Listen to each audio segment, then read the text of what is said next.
asalaamaaleykum wa rahmatullahi wa barakaatu. suñu imaam Mor Mbaye ñu ngi lay delloo nuyoo di nuyoo njaboot gi yëpp rawatina groupe al imtisaak bi hablillahi almatin ku lim juum waaye suñ tegee nuyoo bi ci sa loxo rek mel na ni àgg na ci ñëpp ñun nag ñu ngi sant yàlla bu baax a baax a baax a baax nii nga déggee xewaar bi daal sàllaaw ñu ni noonu lañ ko déggee rek jotuñu benn convocation. ñu xëy rek gis journaux yi génne photo bi di def déclaration ne dañ ñoo jox convocation waaye ñun de jotaguñ convocation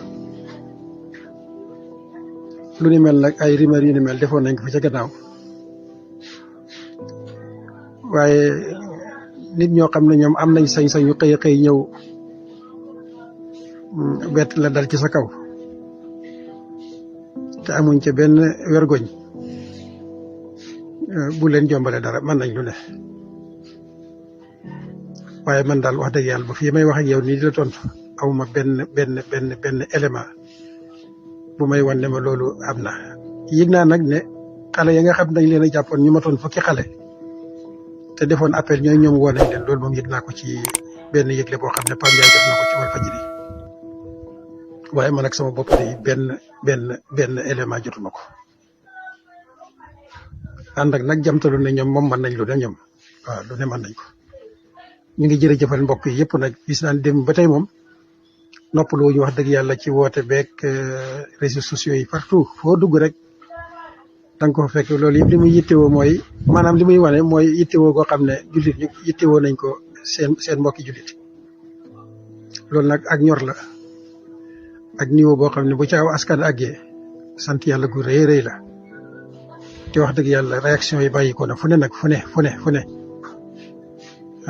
loolu ñu ngi koy sante suñ borom bu baax a baax di ko sante mboolem mbokk yi di leen wax nag ne liggéey bi moom bu soobee yàlla ca kanam rek yëg naa nag ne moom fi mu ne nii mel na ni xaw na leen a gëtën yii yëpp ay patamtu la rek ay patamtu li wala di wax patamtu ay teewut liggéey bi moom bu soobee yàlla day dem yàllaa ko téyel boppam yal na yàlla gën ñoo saxal ci yoon wi gën ñoo dëgëralal sunu pas-pas ak sunu ngëm yàlla ba dara du ko mën a yox jërë ngeen jëf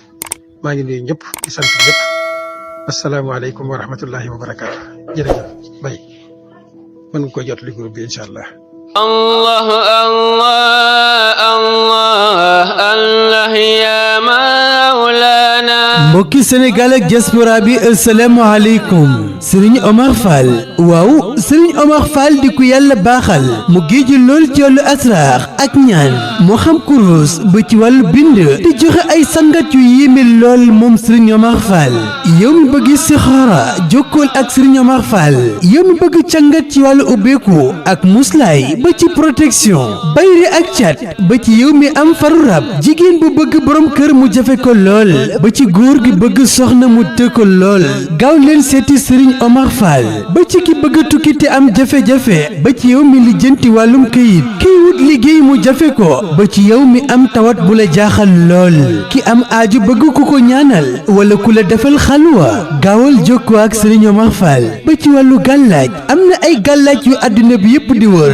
ak ay ndomb yu yéeme lool jaaru Serigne Omar Fall doo ko gis feneen ak yile garab di dox ci wàllu faiblesse sexuelle maanaam góor gu néew kàttan ci wàllu sëy moom Serigne Omar Fall di ko yàlla baaxal mu géeju lool ci xam-xamu asraar gaaw leen jokkoo ak moom génn ci xat-xat yi ngeen ne ak seeni njàqare seeti leen ko gaaw naatal seen dundu téléphone am di 78 566 35 79 ma bamtuwaat numéro Serigne Omar Fall 78 566 35 79 ak Serigne Omar Fall seeni jaaxle jeex na seeti leen ko gaaw cangat ci wàllu ubbeeku muslaay ak protection bay rek cat ba ci yow mi am faru rab jigéen bu bëgg borom kër mu jafe gaawal seeti Serigne Omar Fall góor bu bëgg soxna te fu mu làmm mu dëgër gaawal seeti Serigne Omar Fall ba ci ki bëgg tukki mu jafe ko wàllum kayit jafe la lool ba ci kiy wut liggéey te fu mu jub lu ñu ne ko du fii seetil Serigne Omar Fall tawat bu la jaaxal